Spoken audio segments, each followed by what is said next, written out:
여러분 요즘 그 대선 전국이다 보니까 그 후보들과 그다음에 그 선거 캠프의 구성원들 또는 캠프 간에도 상당히 그 여러 가지 다양한 그러한 비방과 그다음에 대응 뭐 이런 게 나오는 게 있어요. 그래서 저는 개인적으로는 그 TV를 잘 보지를 않습니다. 너무 어느 말이 옳은지도 잘 모르겠고요.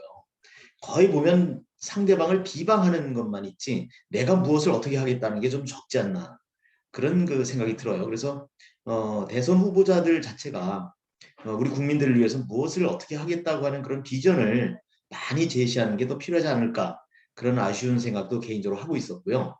그런데 이제 어제 우연히 제가 TV를 요즘 잘 안 보는데 이렇게 돌리다 보니까 대선 후보 중에 한 분이 아마 자신의 어떤 그 선거 캠프 사람들에게 당부하는 말씀 같아요. 내가 듣기에는 어떤 경고성 얘기 같던데 이렇게 막 이 사람 저 사람 막 어떤 그 사안을 가지고 이 정제대장을 가지고 이렇게 뭐 평가를 하거나 이런 걸 하지 마라 이런 그 얘기를 하는 걸 내가 우연히 봤어요.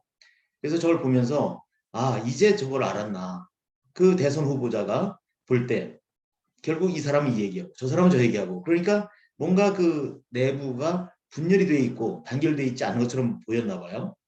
그래서 야 이제 그나마 저 양반은 뭔가 파악을 했나 보네 늦었지만 그런 생각을 좀 해봤습니다. 그래서 제가 11월 12일인가 그때도 여러분들에게 관리자의 위기대처 능력이라 해가지고 어떤 그 조직에 학교면 학교 안에 구성원들이 어떤 비평가 행세를 많이 한다. 그럴 때 그것이 위기 상황이라는 것을 파악하고 그 원인이 무엇인지를 그 원인을 제거해야만 된다. 이런 말씀을 드린 기억이 나요. 이제 제 유튜브를 보시는 분들은 아마 그거구나라고 생각을 하실 겁니다. 그래서 제가 과거에 그 리더십에 관해서 이제 여기저기 다니면서 교장 선생님들이나 어떤 뭐 그 회사의 직원들을 놓고 강의를 할 기회가 있었는데요. 그럴 때 주로 이제 그 강조한 것 중에 하나도 바로 관리자가 되면 어떤 한 부서를 관장하든 전체를 관장하든 간에 어떤 리더의 입장에 섰을 때는 항상 그 구성원들이 그 사람들이 원하는 게 무엇이고 그 사람들이 불필요하거나 또는 힘들어하는 게 무엇인지 그리고 불만이 무엇인지를 잘 파악할 수 있으면 좋겠다. 그래야만 결국은 리더십의 발휘가 이루어지고 그 조직의 어떤 그 능력이 능률이랄까요? 일의 능률이 최고에 달할 수 있다. 그래서 목적하는 바를 이룰 수 있다. 뭐 이런 말씀을 드린 기억이 납니다. 그러다 보니까 이제 그 리더십 강의를 할 때 있었던 그한그 뭐죠 그 장면의 생각이 나서 다시금 여러분들과 한번 그 말씀을 나누고 싶습니다. 물론 그 이제 시작 이걸 하게 된 계기는 바로 그 대선 후보로 나온 그 양반이 자기 그 선거 캠프의 구성원들에게 어떤 경고성 발언을 하는 걸 보고 어떤 그 내분이 일어나고 하는 것을 굉장히 위기로 파악을 했구나. 그래서 이제 하나의 톤으로 가자, 원보이스를 가자, 뭐 이런 그 다짐을 하는 걸 본 것 같아요. 그래서 정말 저것은 우리 학교를 운영하는 또는 교육계 교육청을 운영하는 입장에서도 굉장히 중요한 그런 것이다라는 것을 다시금 여러분들과 말씀을 나누기 위해서 한번 간단히 하나를 좀 공유해 놓고 말씀을 나누도록 하겠습니다. 이것은 그 뭐 한 장이지만 우리가 이제 그 슬라이드 쇼로 좀 보는 게 보시는데 좋을 것 같아요. 그래서 한번 한 장만 좀 공유를 하겠습니다. 요거는 이제 그 제가 강의 자료를 쓰는 것 중에 그 한 그 면입니다. 그래서 그거를 이제 발췌를 했는데요. 뭐 너무 길게 할 건 아니라서요. 우선은 이제 그 리더십을 얘기할 때 저는 이제 이 화이부동이라는 말을 간혹 이렇게 활용을 했습니다. 뭐냐면 화이부동은 잘 아시다시피 여러분들 공자가 결국은 군자의 길을 이야기한 거 아니겠어요, 그죠? 공자의 자로편에 나오는 그 군자는 화이부동이요, 뭐 소인배는 동이 불하다 이런 말씀을 한 거 여러분들 잘 아실 거예요. 그래서 같이 같지는 않지만 같이 이렇게 화합할 수 있는 그러한 인품을 가진 그런 사람이 군자다. 즉 같이 뭔가 어울려주고 하는 것은 중요하지만 그렇다고 해서 하나는 아니다. 결국 자기는 갖고 산다. 자기 어떤 자신의 어떤 그 철학은 갖고 산다는 그런 군자의 어떤 길을 안내해주는 글귀가 바로 화이부동이고요. 제 그 인생에 있어서의 좌우명 그러면 바로 이제 이 화이부동입니다. 그래서 이것은 어렸을 때 제가 어떤 뜻인지도 모를 때 우리 돌아가신 할아버지께서 늘 뭘 말씀하실 때 화이부동 화이부동 말씀을 하셨고, 그래서 저희 집에 가훈으로도 되어 있습니다. 근데 요 글씨는 이제 좀 사연을 얘기하면 지금도 제가 와 있는 사무실에 지금 그 액자로 돼서 이제 걸려 있습니다만, 이제 몇 년 전에 돌아가신 김영삼 전 대통령께서 저한테 여기 나와 있는 것처럼 2006년 초에 신년 휴를 쓰셨잖아요, 옛날에. 그럴 때 요거를 저한테 선물해 주신 겁니다. 그래서 이제 그때 그거는 이제 대도무문이라는 그 글귀를 많이 쓰셨는데, 그 해에는 좀 여러 가지 뭐 상황이 있었었는지 몰라도 대도무문이 아니고 민주주의를 쓰신 걸로 기억이 나요. 그거를 쓰실 때 제가 부탁한 화이부동이라는 요 글귀를 써서 저에게 보내주신, 그래서 저는 소중하게 간직을 하고 있죠. 왜냐면 마침 우리 집의 가훈이기 때문에 그렇습니다. 어쨌든 그 써주신 그 전 대통령은 이제 돌아가셨지만 그 글은 지금도 이렇게 남아 있다고 하는 거 참 여러 가지를 생각하게 하네요. 그리고 이제 우리 인생은 늘 인연 따라 산다는 얘기를 좀 합니다. 그래서 어떤 사람과의 인연도 굉장히 가볍게 생각지 않아야 된다는 얘기죠. 그래서 우리가 한 번 만난 것 자체가 대단히 중요한 그런 의미가 있다고 하는 것. 그래서 또 어디서 무엇이 되어서 만날지 모른다고 하는 것. 우리는 깜짝깜짝 놀랄 때 많잖아요. 그죠? 그래서 어떤 관리자 입장에 있는 분들은 자기와 함께 생활하는 그런 구성원들이 또 먼 훗날 내가 어떤 그 직을 떠났을 때도 나와 인연을 이어가고 그렇게 좋은 관계로 갈 수 있도록 이렇게 할 필요가 있다. 그러면 거기에서의 리더십은 다 해결된 것이다. 나는 그렇게 생각을 합니다. 그래서 우리 인간관계는 이제 그 서로 관계를 맺으면서 살잖아요. 뭐 학교에서는 교장과 부장 선생님과 선생님과 뭐 그다음에 교직원, 행정실 직원 뭐 등등등 이렇게 어떤 관계 속에서 그것이 잘 발전이 되면 좋은 인연으로 가는 겁니다.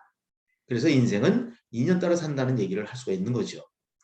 그래서 이 관계를 좋은 그 관계를 발전시키는데 유효한 것이 뭐냐면 식사라고 그래요. 식사. 그래서 식사를 같이 하면 더 좋은 관계로 갈 수 있다. 그런데 이제 그 식사를 할 때 주의할 점은 상대방이 좋아하는 음식이 무엇인지를 알아서 내 위주가 아니라 그것을 이렇게 하면 효과가 있고요. 이건 뭐 좀 약간 가식적인 얘기 같은데 할 수 있으면 뭐 와인이 됐든 뭐든 요 알코올 한 잔도 과하지 않으면 더 좋은 그런 촉매제 역할을 한다. 이런 말씀을 어떤 어른께 들었습니다. 저도 그것을 인정하고 있습니다. 그다음에 이제 항상 우리가 이제 리더들에게 말씀드린 것 중 하나는 리더라고 하는 것은 책임을 지는 자리다. 공을 차지하는 입장에 있는 사람이 아닌 거예요. 리더는 늘 자기 어떤 그 좋은 일이 있을 때는 그 공을 아래로 자기 부하나 후배들에게 이렇게 돌리는 그런 아량이 필요합니다. 결국은 그 후배들이 잘 되면 뭐예요? 그 같이 함께 생활하는 정점에 있는 자신의 영광이기도 한 거거든요. 그런데 이제 간혹 보다 보면은 어떤 졸장부처럼 자신의 공을 막 내세우고 자기가 잘해서 못된 것처럼 이제 그런 분들을 보면 결국 그 조직의 구성원들은 그 사람을 신뢰할 수도 없고 또 존경하지도 않고 또 어떤 일을 하는 데 있어 신뢰하지도 않을 수 있어요. 조직의 어떤 활기를 아주 이렇게 꺾는 찬물을 껴는 타는 불에 찬물을 껴는 그런 결과로 올 수 있다. 그래서 늘 리더라고 하는 것은 구성원들이 최고의 능력을 발휘할 수 있도록 그저 무엇을 도와주고 조정해 줄 것인가 이것만 고민하면 된다.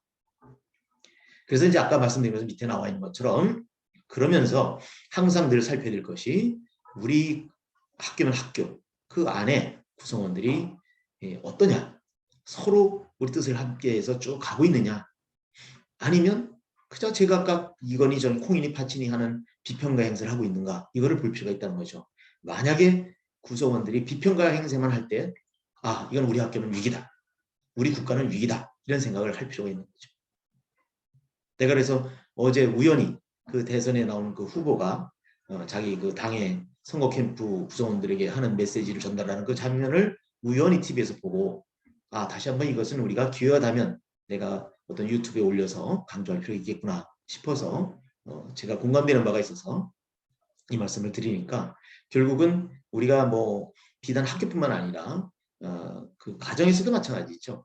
자녀들이 그냥 엄마 아빠에 대해서 그냥 막 불만만 내고 그런다면 그냥 단순히 뭘 잘 못해서 그런다면 이해가 됩니다만 그것이 아닌 다른 면에서 그런다면 이것은 대단히 심각한 위기 상황이라는 것을 분명하게 파악할 수 있어야 되겠다. 그런 얘기입니다. 리더가 이런 걸 파악을 하지 못하면 결국 그 조직은 와해되거나 아주 안 좋은 그런 수렁으로 빠질 수 있다는 거죠. 그 다음에 이제 마지막으로 우리 학교에 이제 갔을 때요. 어떤 교장 선생님은요. 앉아서 차도 한잔 얻어먹기 전에 벌써 그 학교의 선생님들을 막 자랑을 하세요. 어떤 선생님은 이렇고요. 어떤 선생님은 이렇고요.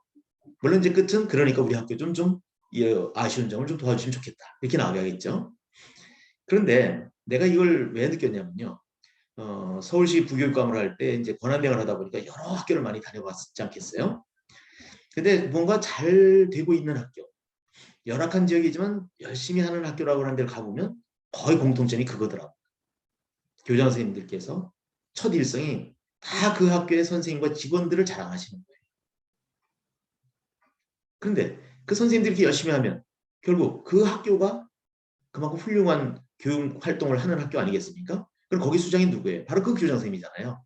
그러니까 본인의 자랑이기도 한 겁니다. 그게 당신은 당신이 같이 있는 선생님과 직원들을 자랑하지만 그것이 곧 바로 그 학교의 자랑을 하는 것이고 학교의 당국자는 교장이니까 본인의 자랑을 그렇게 하는 거죠. 그래서 이 얘기는 제가 그, 그 서울시내 전체 그 교장 선생님들이 모이신 자리에 있었는데요. 거기서 인사말을 하라 할 때 바로 이 말씀을 드린 적이 있습니다. 지금도 기억이 생생한데요. 뭐 특별한 말씀을 드릴 게 없어서 바로 여기 계신 모든 교장 선생님들은 내가 말씀드린 그런 학교의 교장 선생님들처럼 되시면 좋겠다. 그게 바로 당신들이 책임을 맡고 있는 학교가 최고가 되는 길이고 바로 여러분들이 최고의 교장이 되는 바로 지름길이고 징표다. 이런 말씀을 드린 기억이 나네요. 그래서 여러분들도 이번 기회에 뭐 아까 이제 대선 후보 얘기도 이제 했습니다만 저는 뭐 그쪽 정치 쪽은 별로 관심이 없습니다만 어쨌든 중요한 것은 내가 속한 내가 관리하고 있는 부서나 조직의 어떤 구성원들이 비평가 행세를 하지는 않는지 이것을 잘 살피면서 만약 그런 게 있다면 무엇이 어려운지 무엇이 원인인지 그 원인을 바로바로 이렇게 해소해주는 그런 멋진 리더가 되시기 바랍니다.